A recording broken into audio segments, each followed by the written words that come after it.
Hello, আসসালামু আলাইকুম। আমি শওকত হোসেন বলছি, প্রফেশনাল ওয়েব ডেভেলপার। তো আজকে আমি নতুন একটা ভিডিওর জন্য আসলে আসা লাইভে নতুন একটা ভিডিও করার জন্য। সেই ভিডিওটা হচ্ছে এমপিডিএফ এর উপরে। এমপিডিএফ এ অনেকে আছে বাংলা সাপোর্ট করে না, সেম আমারও হচ্ছে না। তো দেখা যায় এই প্রবলেমটা নিয়ে দেখা যায় অনেকেই ভুগতেছেন বা করতে পারতেছেন না, কোনো রিসোর্স পেতেছেন না। তো তাদের জন্যই হলো এই ভিডিওটা। তো এখানে আমার দেখতেই পাচ্ছেন যে আমার যে পিডিএফ এর মধ্যে বাংলা সাপোর্টটা করতেছে না। তো এই বাংলা সাপোর্টটা কিভাবে শো করব বা কিভাবে কাজ করবে এই জিনিসটাই আপনাদের সামনে দেখাবো। তো এই পর্যন্ত আপনারা লাইনে থাকেন, আমি কিভাবে করব এটা আপনারা দেখবেন এবং আপনারা নিজেরাও করতে পারবেন একদম ইজি ভাবে, ঠিক আছে? সো প্রথমে আমাদের যেই বাংলা ফন্টটা ইউজ করা হবে আমাদের এই এমপিডিএফ এ, ওই ফন্টটা আমরা ডাউনলোড করব, সেটা হচ্ছে নিকোশ। তো গুগলে যে আপনি নিকোশ ফন্ট লিখবেন, নিকোশ বাংলা ফন্ট। তো এখানে গেলে আপনারা নিকোশ বাংলা ফন্টটা ডাউনলোড করে নিতে পারবেন। বিভিন্ন ওয়েবসাইট আছে, আপনারা যেখান থেকে ভালো, এই যে এটা এই লিঙ্কে যাবেন, এই যে এখান থেকে যে কোনো একটা ফন্ট আপনি ডাউনলোড করে নেবেন। সো ডাউনলোড করে আপনারা চলে যাবেন হচ্ছে আপনার ডাউনলোড ফোল্ডারে। তো ডাউনলোড ফোল্ডারে গেলে তো এখানে আমাদের যে পিডিএফটা আছে এমপিডিএফ, এই এমপিডিএফ এর লাইব্রেরিতে যে লারাবেল অথবা কোডিংয়ের যে ল্যাঙ্গুয়েজ ইউজ করুন, তো প্রত্যেকটা ল্যাঙ্গুয়েজের মধ্যে আমরা যদি থার্ড পার্টি কোনো এপিআই বা লাইব্রেরি ইউজ করি, সেক্ষেত্রে আমাদের সবসময় অ্যাপ্লিকেশন, লারাভেলে ভেন্ডর, আর কোডিংনেটর হচ্ছে আমাদের অ্যাপ্লিকেশনের মধ্যে থার্ড পার্টি। তো থার্ড পার্টির মধ্যে আমরা যেই থার্ড পার্টি লাইব্রেরিটা ইউজ করি সেটা রাখি। সো আমাদের কোঅর্ডিনেটরের প্রজেক্ট যেহেতু দেখাইতেছে, তাই কোঅর্ডিনেটরে একটু দেখতে হবে। তো এখানে আমাদের গেলে এমপিডিএফ এর মধ্যে যখন ক্লিক করবেন তখনই দেখবেন যে টিটি ফন্টসের মধ্যে দেখবেন আমাদের সব ধরনের ফন্টসগুলো থাকে।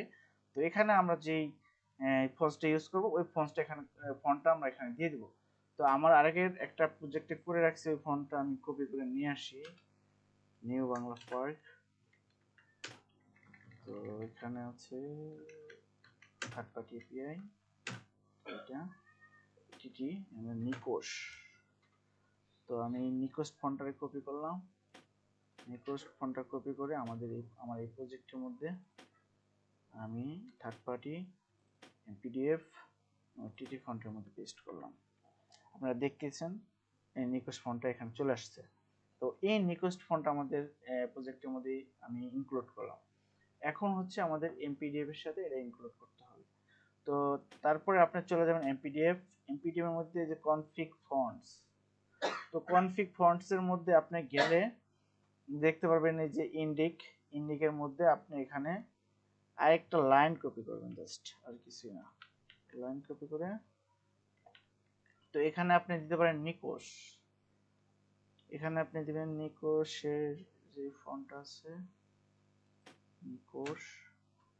তো আমি নিকোশ কপি করলাম, তো এখানে দিলাম নিকোশ, এখানে দিলাম ছোট্ট হাতে নিকোশ, আর এখানে দিলাম হচ্ছে নিকোশের ফন্ট টিটিএফ, ঠিক আছে? তো এতটুকু এখানে করলে হয়ে যাবে। আর হচ্ছে এমপিডিএফ এর সাথে একটা ছোট্ট একটা কনফিগারেশন আছে, সেটা হচ্ছে এখানে যাবেন যে কন্ট্রোলার থেকে আপনারা এমপিডিএফটা রান করাইতেছেন, তো অবশ্যই আপনারা এখানে আমাদের এমপিডিএফ লাইব্রেরিটা কল করতেছেন, এর নিচে আপনি কনফিগটা করে নেবেন। তো কনফিগটা অলরেডি আমার করা আছে, আমি জাস্ট কপি পেস্ট করব।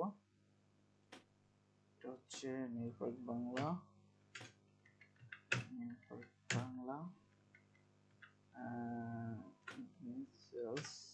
এখানে আমি করে রাখছি, আমি সময় বাঁচানোর জন্য শর্টকাট করতেছি। এই যে হচ্ছে আমার কোড, জাস্ট কোডটুকু কপি করলাম, তো দেন এখানে পেস্ট করলাম। তো এতটুকু হচ্ছে আমাদের কোড। আর হচ্ছে এখানে জাস্ট লিখতে হবে ফন্ট ফ্যামিলি নিকোশ। আপনি যেই লাইনটাকে বাংলা শো করাইতে চাচ্ছেন ওই লাইনে ইনলাইন সিএসএস দিয়ে দিবেন ফন্ট ফ্যামিলি নিকোশ।